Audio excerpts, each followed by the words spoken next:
Méditons ensemble avec le pasteur Dieudonné Abogo, votre dévotion matinale.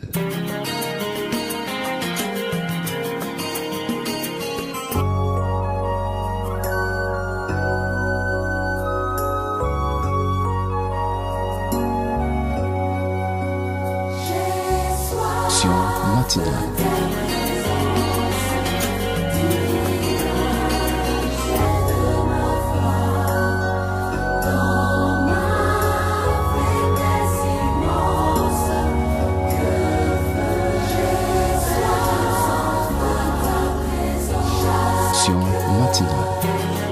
Gloire à Dieu. Bonjour chers frères et sœurs.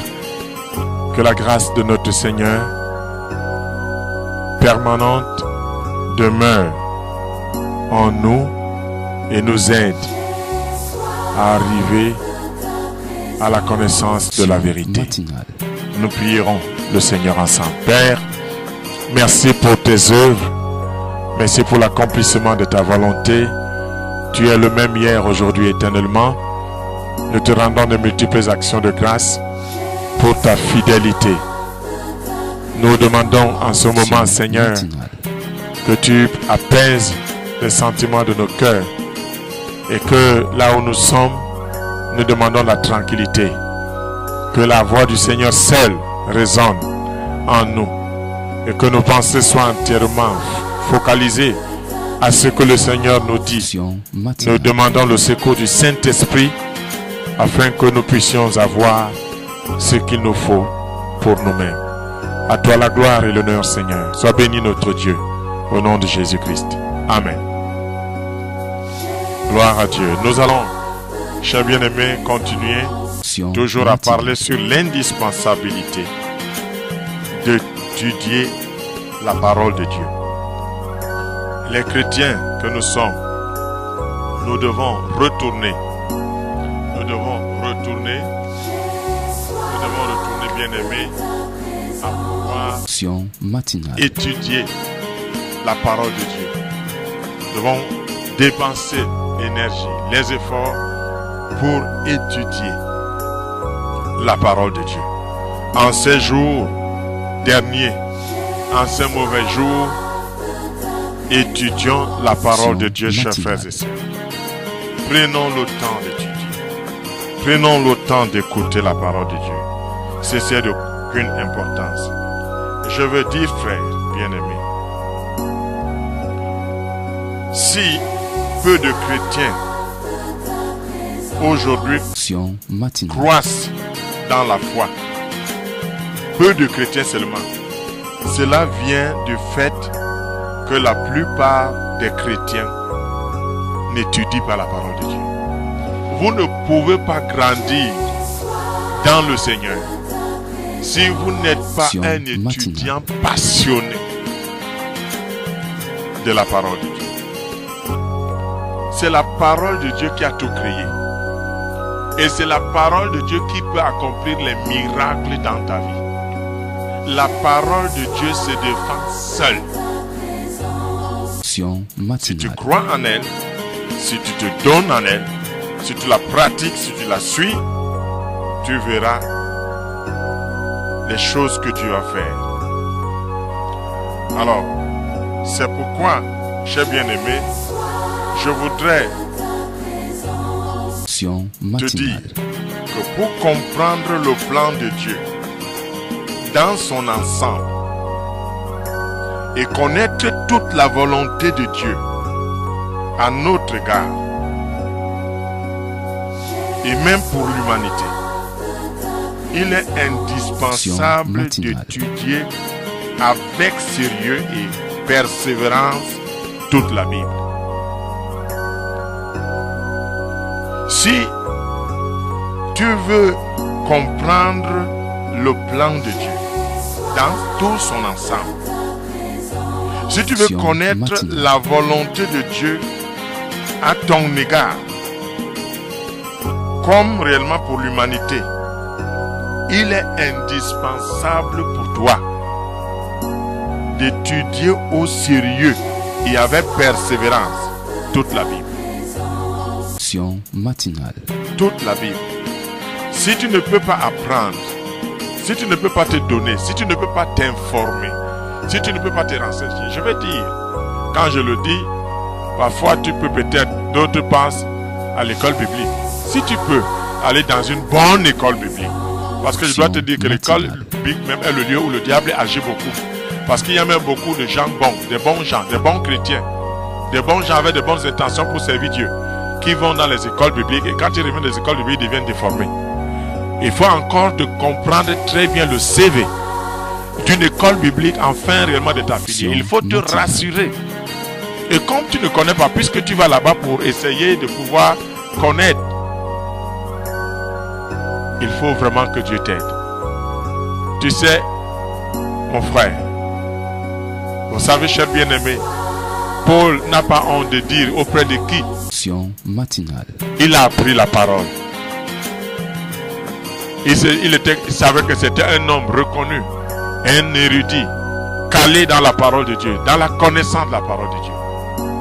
Comme les Esdras dont nous venons, comme les Néhémie, qui étaient des hommes calés dans la parole de Dieu, qui étaient réellement ceux qui étudiaient constamment la parole de Dieu. J'ai trouvé des hommes en Israël, par la grâce que le Seigneur m'a permis d'arriver dans cette nation, et j'ai trouvé des gens qui sont assis depuis le matin pour examiner les Écritures, pour examiner le temps de l'accomplissement des promesses de Dieu. Ce n'est pas une petite affaire. Mais lorsqu'on peut négliger cela, on ne connaîtra pas le plan de Dieu. On ne connaîtra pas. C'est pourquoi nous avons besoin de prendre le temps d'étudier la parole de Dieu profondément. Le Seigneur nous le demande. En principe, Dieu n'accorde pas de révélation particulière de sa volonté là où il l'a déjà fait connaître dans sa parole. Dieu, en principe, n'accorde pas de révélation particulière de sa volonté là où il l'a déjà fait connaître dans sa parole. Et vous savez, même dans notre administration de nos nations, il est dit nul n'est censé ignorer la loi. Ça veut dire quoi? Ça veut dire que pour être un bon citoyen, tu dois connaître la loi de ton pays. Et c'est la même manière, pour être réellement un bon citoyen du ciel, il faut connaître la parole de Dieu. Il y a d'aucuns qui mettent la parole de Dieu de côté et qui se mettent à prier en disant: oh Dieu, révèle-moi ta volonté sur ceci, sur cela. Dieu ne va pas réellement te révéler ça. S'il a déjà révélé cette volonté dans sa parole, si dans sa parole cette révélation est écrite, à toi d'étudier la Bible, à toi de prendre la Bible pour l'étudier, afin de connaître la volonté de Dieu dans ce sens. Et c'est pourquoi la plupart du temps, lorsque vous êtes ennuyé et que vous cherchez vraiment la direction de Dieu, et que vous priez de tout votre cœur et vous cherchez que c'est Dieu qui vous donne la direction dans tel ou tel domaine où vous ne savez que faire, et que vous prenez la parole de Dieu, je vais vous dire que Dieu va vous diriger exactement dans les textes qui vont vous donner le plan de Dieu concernant cette situation. Mais la paresse, la nonchalance et le fait que vous pensez que c'est d'autres qui doivent étudier pour vous peut faire que quelqu'un va profiter de votre naïveté et vous piloter à sa guise. Car il est difficile que vous trouviez aujourd'hui réellement des ministres de culte intègres qui craignent Dieu et qui veulent réellement ne que dire ce que Dieu dit sans profiter des gens et de leur naïveté. Et il y a d'autres qui sont dans des sectes ésotériques connus comme ça. Et même parfois quand ils vous enseignent la prière, ils vous enseignent des choses réellement qu'ils ont appris dans l'ésotérisme. Et vous pouvez commencer à avoir des manifestations. Et vous pouvez penser que réellement c'est l'Esprit de Dieu. Et pourtant, il n'y est pas là. Il n'est pas là. C'est pourquoi à Dieu ne plaise vraiment que vous restiez encore dans un état où vous n'arrivez pas à prendre du temps pour vous mettre à étudier la Bible. Et pour réellement, chers bien-aimés, comprendre qu'en principe, Dieu ne pourra plus vous accorder une autre révélation particulière de sa volonté là où il l'a déjà fait connaître dans sa parole. Alors, il vous faut donc étudier la Bible. Peut-être ce que vous demandez là à Dieu dans votre vie, ce qui vous regarde est déjà réellement inscrit dans la Bible. Mais le fait que réellement vous ne lisez pas, vous n'étudiez pas, vous avez suivi, je voudrais vous dire que réellement, chaque disciple de Jésus devrait au moins lire sa Bible une fois par an. Ne serait-ce qu'au moins. Je ne parle pas d'étudier, mais lire seulement. Mais combien de fois, quand il faut maintenant commencer à étudier des thèmes, à étudier des sujets importants dans la parole de Dieu. Ça, c'est autre chose. Mais il est important que chacun de nous puisse étudier la Bible. Pour être de bons citoyens du ciel.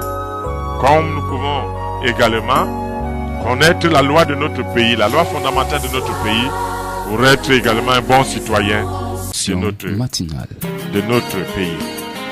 Toute bénédiction qui affectera durablement et profondément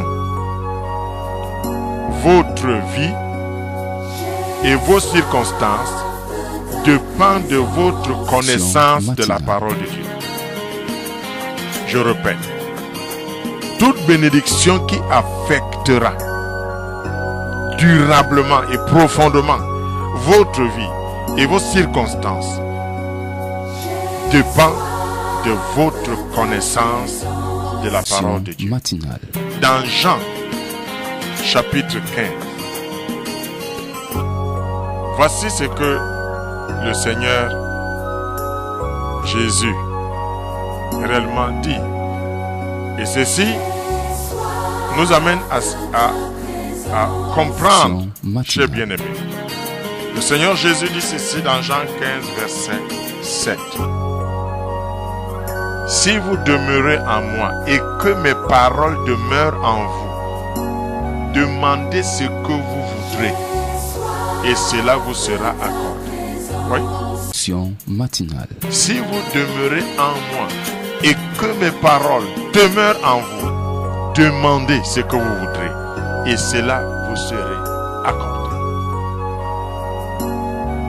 Si je ne connais donc pas les paroles du Seigneur qui doivent demeurer en moi, si je ne les connais pas, comment les mettrai-je en pratique? Comment les garderai-je?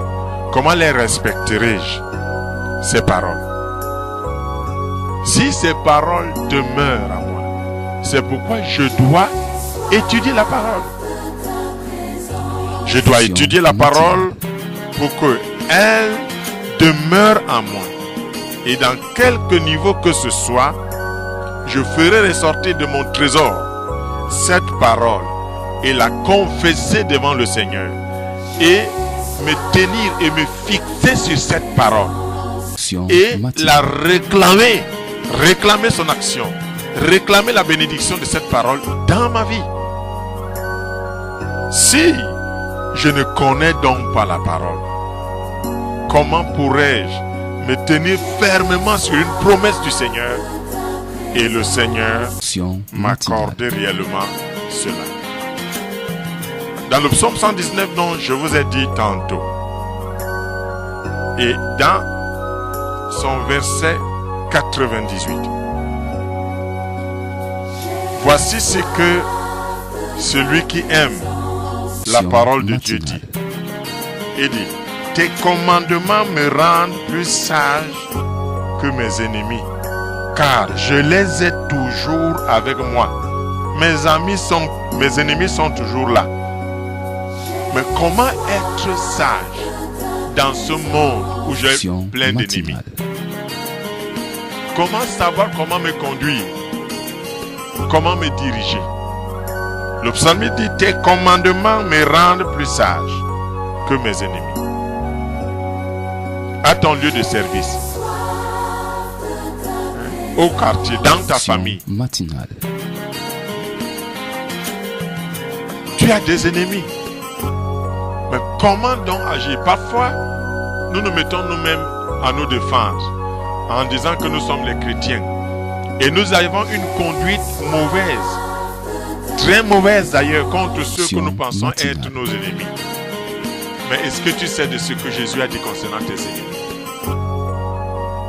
Jésus a dit de les aimer. Aimez même ceux qui vous maltraitent. Mais est-ce que ça incite ton cœur? Est-ce que tu peux laisser cette parole délivrer ton cœur de la haine, du désir de la vengeance? Il faut que la parole de Dieu entre en toi, fait corps avec toi, devienne la même chose avec toi. La parole de Dieu en effet est la vie du chrétien. La parole du Seigneur Jésus-Christ est la vie du disciple de Jésus-Christ. C'est pourquoi Jésus dit dans Jean 15 verset 7, si nous demeurons dans sa parole, demandons quoi que ce soit et cela nous sera accordé. Il est donc lieu de comprendre mon devoir, ma responsabilité. Si je veux grandir, si je veux progresser, si je veux voir ma vie être changée et transformée, je dois entrer dans l'étude de la parole de Dieu.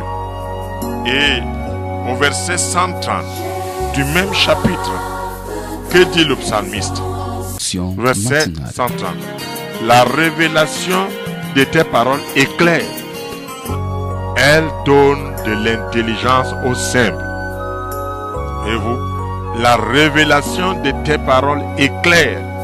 Elle donne de l'intelligence aux simples. Ça veut bien dire, en étudiant la parole de Dieu, j'ai l'intelligence.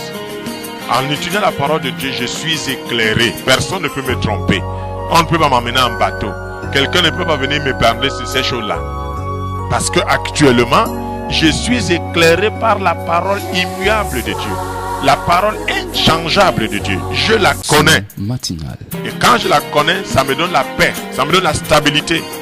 Je ne suis pas flottant à tout vent de doctrine. Je ne suis pas là pour chercher réellement quelques intérêts de ce monde. Vous savez, l'une des choses qui fait plusieurs chercher les intérêts de ce monde, ils acceptent n'importe quoi. Oh, si je peux vous dire, c'est que quelques amis du Canada nous ont proposé. Mais je ne peux pas les accepter si ce n'est pas selon la parole de Dieu.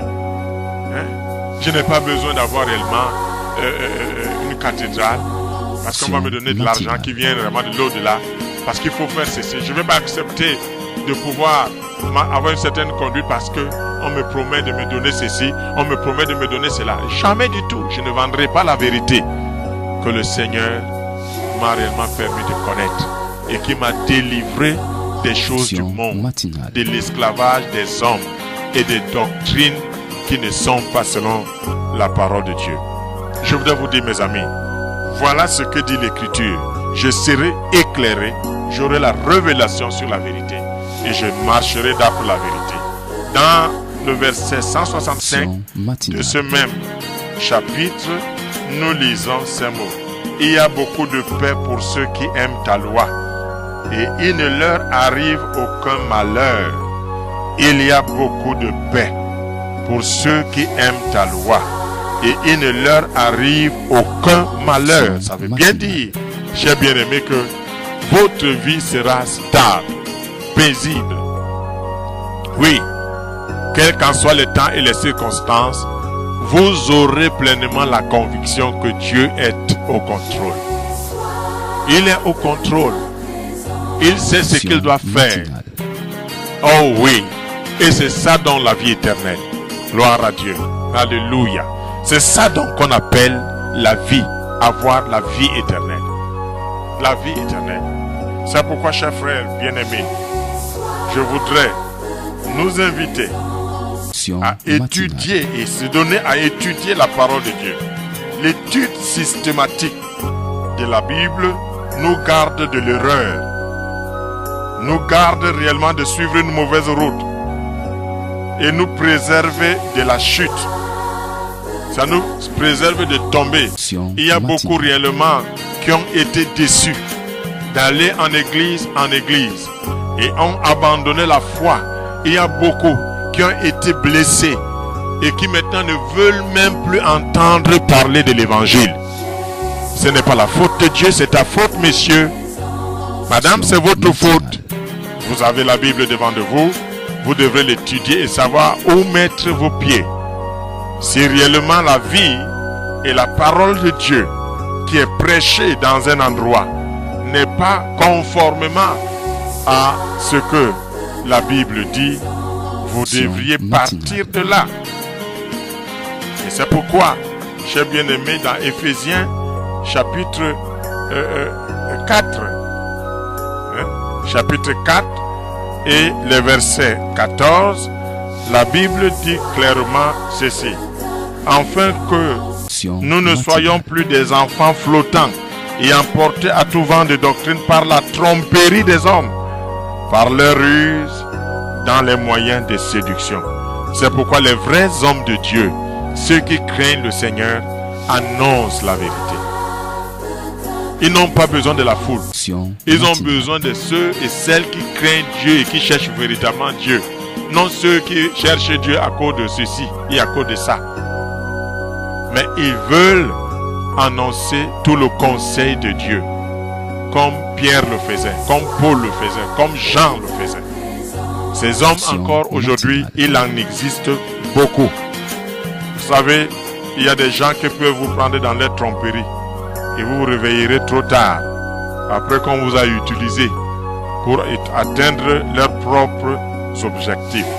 Mais dans ce verset, vous avez besoin réellement de connaître la parole de Dieu pour que vous ne soyez plus des enfants flottants et emportés à tout vent de doctrine, par la tromperie des hommes, par les ruses, dans leurs moyens de séduction.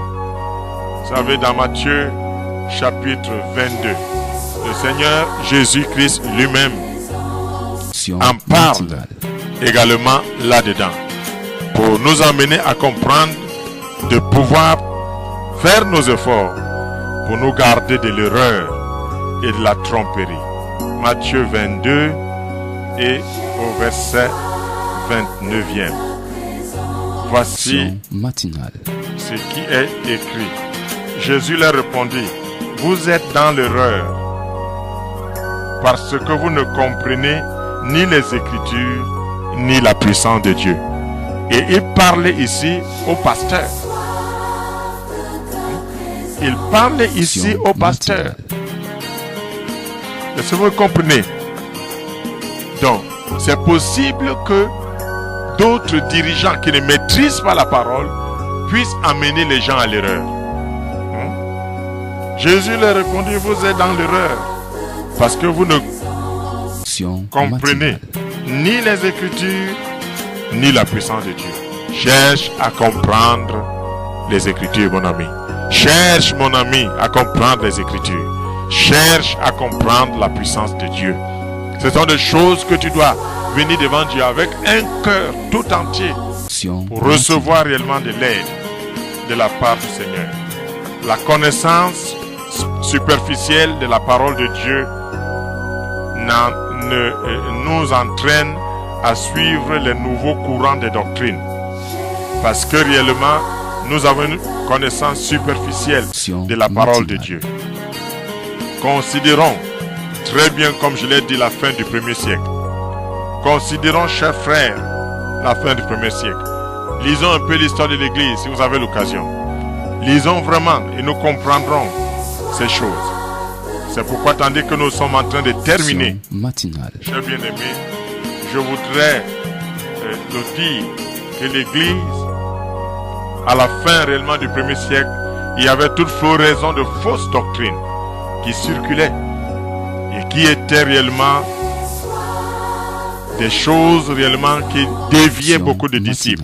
C'est pourquoi les apôtres avertissaient les chrétiens de faire face. J'ai lu avec vous, pour ceux qui étaient au début avec moi dans cette étude, j'ai lu réellement les jours passés avec vous, les avertissements nombreux qu'il y a dans les épîtres de Paul et de Pierre et même de Jude. Si vous lisez, vous en trouverez. Il y en a beaucoup qui avertissaient et nous devons nous souvenir de cela. Ainsi, à la fin aussi de notre ère, il y aura beaucoup de mauvaises doctrines, beaucoup de faux docteurs, beaucoup de faux prophètes. Nous allons aussi à la fin de notre ère, en voyant les choses, le péché qui entre même jusqu'à l'église. Et les choses qui se font, dans le livre de Daniel, il est dit que celui qui lit fasse attention. Oui, chers frères et sœurs, la connaissance de la parole de Dieu nous permet d'aider notre entourage dans l'affermissement de leur foi en Christ. Si nous-mêmes, nous avons cette connaissance et que nous sommes affermis, nous pouvons affermir d'autres. Qu'il en soit ainsi dans ta vie. Que Dieu t'aide pour que tu commences ce travail en toi et que l'œuvre de Dieu puisse se faire en toi. Car tu ne peux pas donner à un autre ce que tu n'as pas. Si toi-même tu peux être affermi par la vérité de Dieu, tu deviendras quelqu'un qui affermira les autres. Prions le Seigneur.